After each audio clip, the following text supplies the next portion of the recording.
uri ku muryango sha numve okay ndakumvise ngaho injira ndi muri chambre yanjye.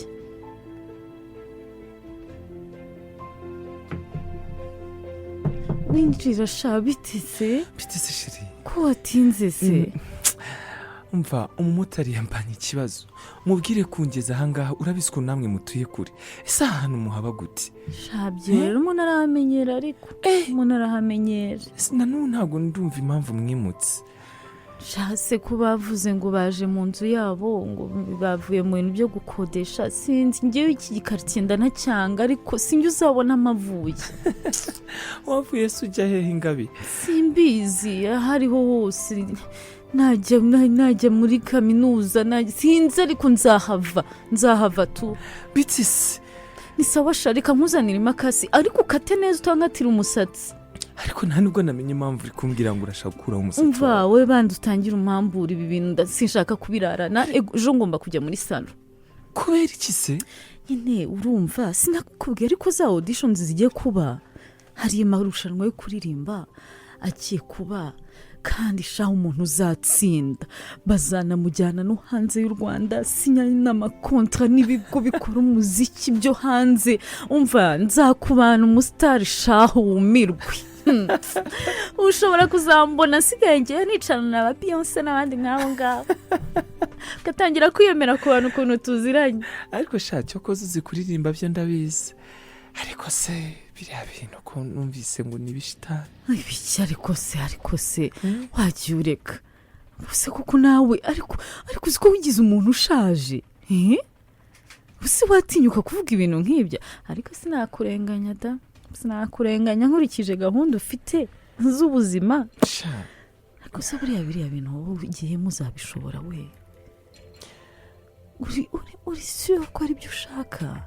none se kari byo mu rugo ese abantu baracyajya mu kibikira? mu rugo nyine bambwiye yuko ubu umuntu aracyajya mu kibikira ku myaka yawe ariko ntibikomeze no kuvuga mu rugo urigura umukobwa mukuru umaze gukura.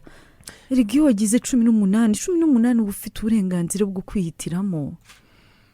Tania narabikubwiye yuko ibi ni ibintu nkunda. oya sha kandi maze iminsi mbitekereje. no erega ndabibona iyo turi kuririmbana uri niyo nkwigisha turirimbo nubwo uvuga ngo ni ibishitani ariko unezerewe. nzakomeza kuririmba. izo mu kiriziya se buri byita kuririmba we. ko ubona aririmbira Imana ariko wajya ukizwa. ngiye mbona zibo ntacyo ariko buri wese ahubwo ngomba usengera umugisha. nyine mu kwezi gutaha nibwo nzatangira kwiga na buri kimwe cyose. ubwo nyine urakomeje ubwo uzajya mu kibikira we? byandakomeje neza kuki ntajyayo. ese ubwo uzabaho gutyo nta mutipe?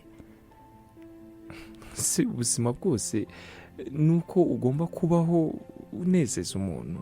reka n'Imana yaravuze ngo harya ngo niba ariko nyine ugomba kubyara ukabaho ukagira abana ukagira famiye. buri muntu afite inshingano ze ndetse n'ibyo yiyemeje. ngewe umuhamagaro wanjye ni ukuririmba rero. ahubwo hari ikintu nashaka kugusaba. wazamperekeje ko indirimbo numva ashaka kuzapafominga hari imwe yanjye ariko hari n'iya yindi tujya turirimbana urayibona. urashaka nyigutoze se?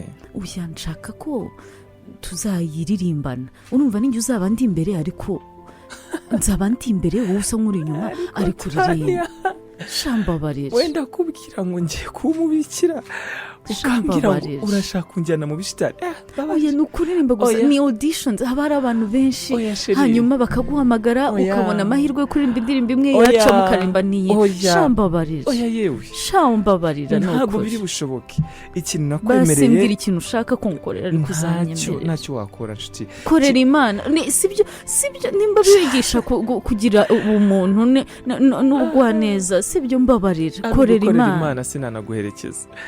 ari ugukorera Imana ariko uko nugutabara umuntu guha umuntu amahirwe y'ubuzima bwe. nzaguherekeza nzagutoza nzakwigisha bya bice byanjye byose ariko ntabwo tuzaririmbana. ariko uzaba turi kumwe.